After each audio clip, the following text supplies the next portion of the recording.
What's going on, guys? The Comics Kid 2099 here. Today I want to talk to you about a movie that I checked out from the library. I'm going to cover the name of the library up on this DVD cover. I want to talk about Oz, the Great and Powerful.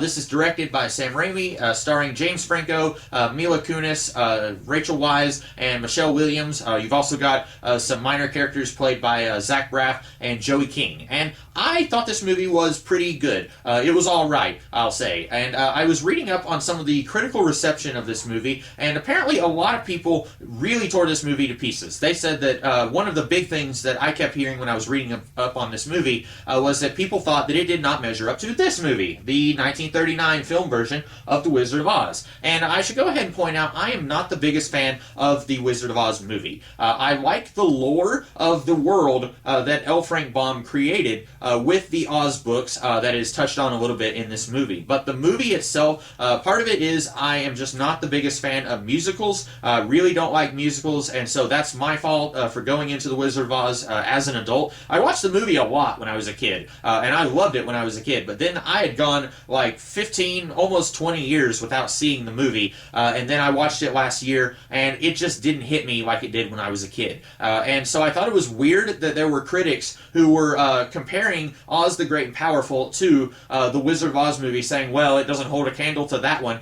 because even taking away my great disdain of musicals, I just don't think that there's a whole lot of technical stuff that's all that impressive in the original Wizard of Oz movie. A lot of people are like, yeah, look at that, it's in color. Congratulations, so is every other movie that has come out since then except for Young Frankenstein. So I thought it was weird that people, even today, are bowing down, oh, we're not worthy, look at the Wizard of Oz movie, and this Sam Raimi movie is just bleh, no, we don't like it. And having said that, I don't think that the Sam Raimi movie works entirely. There are some things about it that I didn't really get or didn't think worked very well. For one, I'm not entirely sure if this is trying to be a prequel to the movie or if it's trying to be a prequel to the books. Apparently, Oz the Great and Powerful, the movie, came out from a different company than the company that did The Wizard of Oz. I think The Wizard of Oz came out from MGM. I'm looking at it right now, and I can't see on the back, but I think MGM did the original Wizard of Oz movie, and it was a different company that did Oz the Great and Powerful. So legally, they could not say this is a prequel to that movie that everyone on the planet has seen. But it's not entirely a prequel to the books. The books, from what I've read, have done a little bit of different stuff than what the movies did. For example, in the original Wizard of Oz movie, the Wicked Witch of the West has green skin, and that, spoilers, that is something that happens to one of the characters in Oz the Great and Powerful. She becomes the character, the Wicked Witch of the West. In the books, the Wicked Witch of the West does not have green skin. She has an eye patch, and she looks like a regular old woman. So this movie is trying to wink at the audience and say, yeah, this is a prequel to the books. Yeah, but it's actually a prequel to the movies. But then when you watch Oz the Great and Powerful, maybe they intended for there to be several prequels before you match up with what happened in the Wizard of Oz movie, but I feel like there's a lot of stuff that just doesn't line up. For example, at the end of the movie, you've got the character played by James Franco. He is the guy who eventually becomes the wizard in the Wizard of Oz movie. He gets in a relationship with Glinda, who is the Good Witch of the North in the movie. Also, since we're talking about things that are different in the books, Glinda is the Good Witch of the South. There are two separate Good Witches, a Good Witch of the North and a Good Witch of the South. They kind of combine those characters in the original movie. But anyway, these two are in a relationship at the end of the movie, and if you're looking at this as a prequel to the original movie, what happened to that relationship? Are they still together and these two are conspiring to put Dorothy on this perilous journey, or did they break up? Let's just be friends? I don't know. You've also got the Wicked Witch of the West. I'm just going to go ahead and talk about who this is. Spoilers if you do want to watch Oz the Great and Powerful someday. Mila Kunis' character eventually becomes the Wicked Witch of the West. Her name, I think, is Theodora, and then her sister, Rachel Wise, is Evanora. And Evanora, she is evil right from the start. But Theodora, she starts off as a good guy in this movie. She meets James Franco. He's a little bit of a philanderer.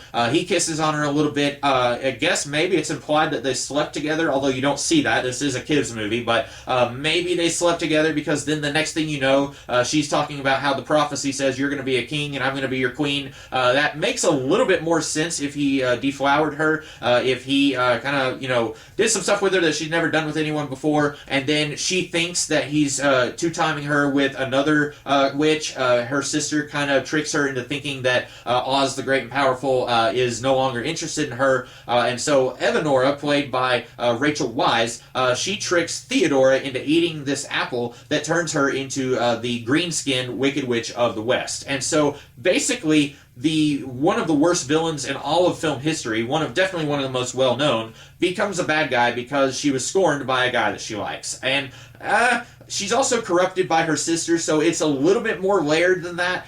Trying to explain it in words, it does sound kind of silly that she turned evil because this guy that she met like 2 days ago, she thought that he wasn't interested in her, and he does kind of give off that vibe like, whoa, I never said I wanted you as my queen. And like I said, it makes a little bit more sense if these two actually did the nasty, and then he's like, okay, I'm not interested anymore. That makes a little bit more sense that she is this innocent, wide-eyed girl, and then she's taken advantage of, and her sister kind of points that out and kind of is telling her half-truths like, yeah, he's over here with that other witch, the one that killed the previous ruler of this land. And then she kind of, okay, I'm being tricked, and then she eats this apple, and that turns her into the green-skinned Wicked Witch of the West. So for this to take a character who is in one place and then give her a complete 180 in such a short amount of time, I feel like that could have worked a little bit better. Now, I have never read Wicked. I've never seen the musical. I don't even know if there's a movie version of Wicked. Probably not. But apparently the Wicked books actually do spend a lot more time taking this character and turning them into the villain of the Wizard of Oz book and movie. And I'm curious if that works any better than this movie does, because I feel like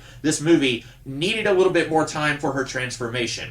This didn't get a sequel. I highly doubt we're ever going to get a sequel. It's been almost a decade since this came out. I think Sam Raimi said he's not interested in doing a sequel to it, but I wish we could have had more of a stretched out reason for her becoming a bad guy. I wish we could have had a little bit more shades of gray here. You've got these wicked witches, and then you've got this other witch who's 100% good, and her personality is she's good. And that's Michelle Williams' character. She plays Glinda, who is the good witch that we see in the original Wizard of Oz movie. And I get that the Wizard of Oz is a modern fairy tale. And fairy tales, they usually don't have shades of gray. You have your good guys, and you have your bad guys. And the Wizard of Oz does that.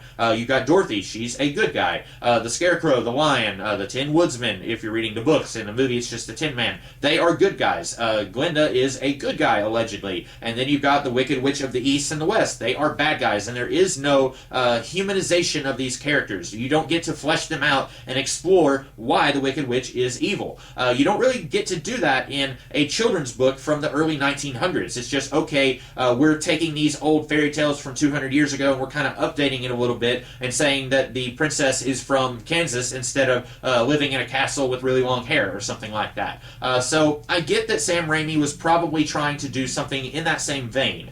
We are doing a modern fairy tale, only this time we're exploring a little bit of the mythology of this world with another outsider coming in and getting to see it all for the first time, just like the Wizard of Oz. And that was another thing about this, is that in so many ways, this is a prequel to the Wizard of Oz, either the book or the movie, take your pick, but it's also a remake. You've got an outsider from Kansas who arrives in this land via a tornado, and then there are a couple of people that he meets along the way who physically resemble people that he met in his previous life. He is kind of a huckster, he's a stage magician, and there's this girl in the audience who's crippled, and she believes in his magic, and she says, "Can you make me walk again?" And then later, he meets this little girl made out of china, and her legs are broken, and so he fixes her legs. There's a flying monkey, just like in the movie, there are flying monkeys. He is very similar to his stage assistant from the real world. And then the Witch of the North, Glinda. I don't know if they call her, they do call her Glinda, but I don't know if they call her the Witch of the North. But she's here. She looks like this girl that he liked who was going to marry someone else. It's hinted that that's Dorothy's mom in the real world. So very similar to the Wizard of Oz. Even if you've never seen the Wizard of Oz, you know how it goes. She lives in Kansas. It's black and white, or it's sepia. Then she goes to Oz. It's in color. She sees all these people who are the same people who are the farm hands on the farm she lives on, and then Professor Marvel, who's this traveling circus guy, he is the wizard. Then she goes back and she's like, "I had a dream, you were in it, very similar to this movie, except that Oz the Great and Powerful doesn't go back. But it's playing with the same toys that the original Wizard of Oz movie was doing. And I like it. It's a fun movie. I was like, oh, okay, I see what you're doing with the girl made out of China and the monkey. He's played by Zach Braff also. I get that. But I didn't have to have this hit so many of the same beats that the original Wizard of Oz movie did. You can have the Great Wizard come to Oz and kind of create this legend that he is a mighty wizard.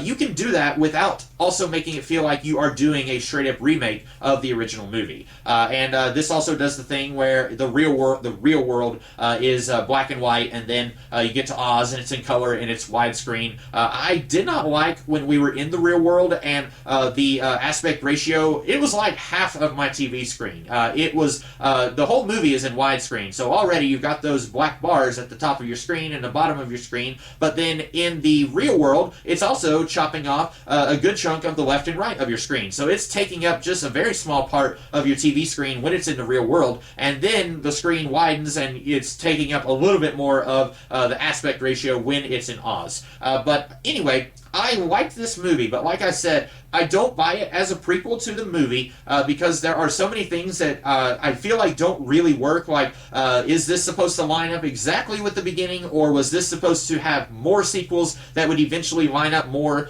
with the Wizard of Oz movie? At one point, James Franco's hot air balloon that he took to Oz via the tornado, it gets destroyed. But then in the Wizard of Oz movie, he has a hot air balloon that's ready. Maybe he built another one, I don't know. But in the movie, I'm pretty sure that it hinted that that was his original balloon. So anyway, I thought it was an okay movie. It's fun if you just want to watch it. If you're like me, I really enjoy the lore of this world, like I said earlier. I like the idea of, oh, there's a witch in each corner of the globe, and some of them are good and some of them are evil. I like all that stuff, and this does explore some of that a little bit more. I think the performances are fine. I wasn't as in love with it as I thought it would be. So anyway, that's about all that I have to say about Oz the Great and Powerful. I hope you guys liked this video, and if you did, I will see you guys in the future. And if you didn't, I'll still see you in the future. With that being said, have a good one.